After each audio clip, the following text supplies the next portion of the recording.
शाम को 4 बजे से लेकर 7 बजे के बीच में शंकर और पार्वती के भ्रमण का समय रहता है। मेरे देवाधिदेव महादेव और माता पार्वती के भ्रमण का समय, भगवान शंकर पार्वती घूमने को निकल गए।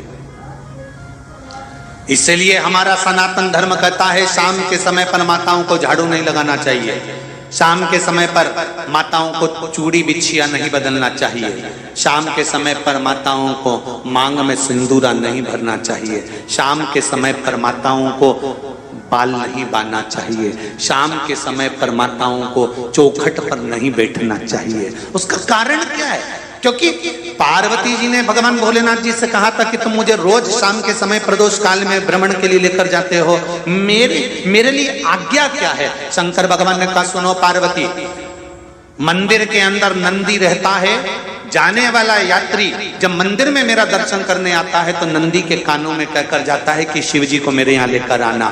मैं नंदी के अनुसार उनके घर जाता हूँ, मेरा काम है उनका कल्याण करना और तेरा काम है उनके घर की नारी को अखंड सौभाग्यवती का वर प्रदान करना, ये तेरा काम।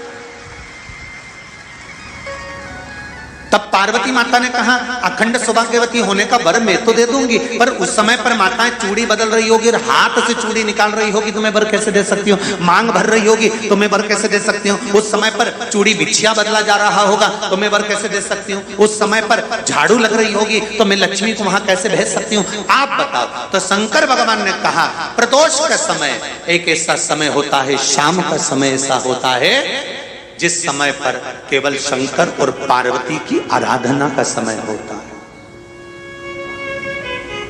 हम तो कई लोगों से कहते हैं अगर आपके यहां संपदा नहीं आ रही है, बहुत मेहनत कर रहे हो, फल नहीं मिल रहा, कहीं नौकरी, कहीं सर्विस या कहीं व्यापार या व्यवसाय में कहीं तकलीफ आ रही है, हम सबसे कहते हैं शाम का समय पकड़ लो, शंकर जी के मंदिर में दिया लगाना प्रारंभ कर दो। शिव मंदिर में अगर दिया नहीं लगा रहे हो तो बेलपत्री के पेड़ के नीचे दिया लगा दो। बेलपत्री और शंकर जी के मंदिर में दिया नहीं लगा रहे तो शंकर जी के मंदिर के बाहर चौखट पर दिया लगा। इतना भी नहीं कर सकते तो अपने घर के बाहर अपने द्वार पर दिया लगा दो, पर शंकर जी के नाम का श्री शिवाय नमस्तुभ्यम बोलकर शंकर भगवान को याद कर कर अपनी कामना कर कर बाबा का स्मरण कर कर पंचाक्षर मंत्र नमः शिवाय, षडाक्षर मंत्र ओम नमः शिवाय, द्वादशाक्षर मंत्र ओम नमो भगवते वासुदेवाय, जो मंत्र तुमको याद है उसका स्मरण कर कर लक्ष्मी हो चाहे नारायण हो चाहे राम हो चाहे कृष्ण हो, स्मरण कर कर शाम के समय बाहर दिया लगा दो, दरवाजे के पास लगा दो। वो सुनेगा जरूर, आएगा तो उसका वेलकम जरूर होगा और वो कुछ देकर जरूर जाए। नियम तो बनाओ।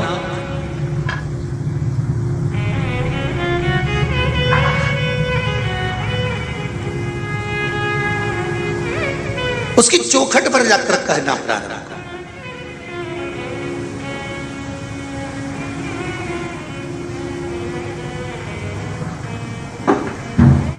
बृहस्पति महाराज ने कहा कि शाम का समय जो प्रदोष का समय होता है उस समय पर इंद्रदेव तुम शंकर जी की आराधना करो। शिव आराधना से शंकर जी जो मार्ग प्रशस्त करेंगे, शिव आराधना से जो शंकर जी कहेंगे वो तुम करना।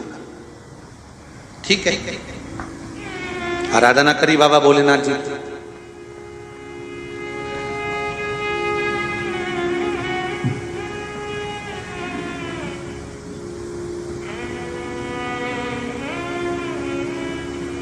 मालूम नहीं था इंद्रदेव को।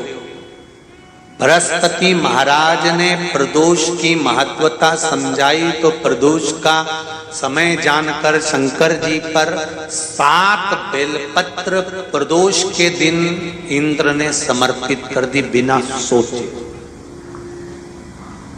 कितनी बेलपत्र? 7। प्रदोष का व्रत करो चाहे ना करो, मंदिर में चढ़ी हुई बेलपत्र को उठा लो,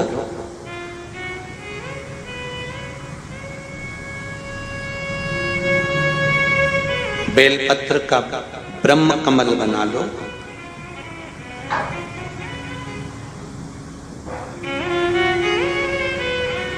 ब्रह्म कमल का मतलब होता है डंडी बीच में रहे, आसपास पत्तियां रहे।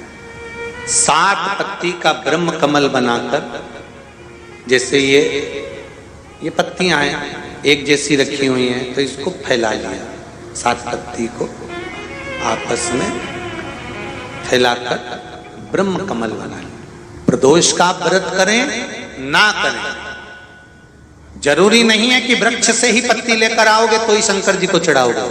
शिव जी पे से चढ़ी हुई उठाकर धोकर ब्रह्म कमल बनाकर बाबा से विनय कर कर, हे प्रभु आज मैं इस काम के लिए जा रहा हूं, बाबा मेरा यह कार्य है, बोलकर श्री शिवाय नमस्तुभ्यम बोलकर शिवलिंग पर समर्पित कर दो।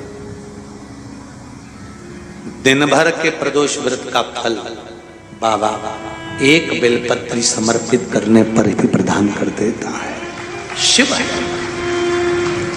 प्रदोष व्रत कर रहे हो उससे बढ़कर कोई प्रसन्नता नहीं, पर नहीं कर रहे तो प्रदोष के दिन या 12 महीने शिवरात्रि आती है, शायद आज भी हो, हर महीने शिवरात्रि आती है, प्रत्येक महीने की शिवरात्रि। शिव जी को रिझाओ।